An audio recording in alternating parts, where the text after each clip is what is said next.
But let's not be sore losers here. There's no value in that. But what it should tell us, let's look forward. What can we learn from this? What we can learn from this is that, and I've been saying this over and over again. First, Ron, thank you for the call. I'm just going to rant about this for a moment. Number one, I had Richard Greene on this program 3 weeks ago. I tweeted out the video of that last night as I was watching the election returns come in. I sent out a couple of tweets, and I was 2 glasses of wine into the wind at that point, and seriously fried. I mean, it was coming in for Trump. And I went into YouTube and I found, I went to YouTube and I searched on my name and Richard Greene, Greene, and there it was, this little 9-minute segment of Richard and I sitting here in this studio. Richard Greene is an old friend of mine. He was a host on Air America. And when Air America dissolved, Richard, who's an attorney and a very smart man, he became a political consultant. He's really good at this. And not just a political consultant, a communications consultant. In fact, his most high-profile client was Princess Diana. She was afraid to speak in public. She didn't know how to do it. He was her coach, among others. I mean, he's got, he's good buddies with a number of senators who, in fact, one of the most powerful senators in the United States. I'm not going to name his clients. I mean, but Richard is the real deal.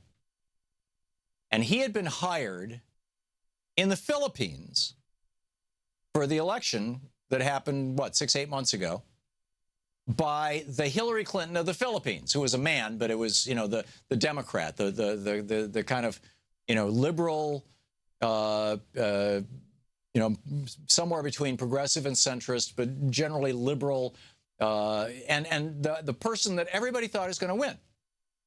And this person brought Richard in to basically fine-tune their message, which he did, and it was a very good message.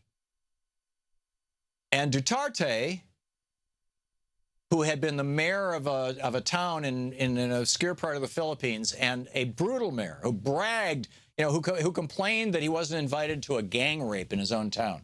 And he was serious. A man who had his political enemies killed. He has so far killed several thousand people. He has hit squads. I mean, I've shared these stories with you on the air.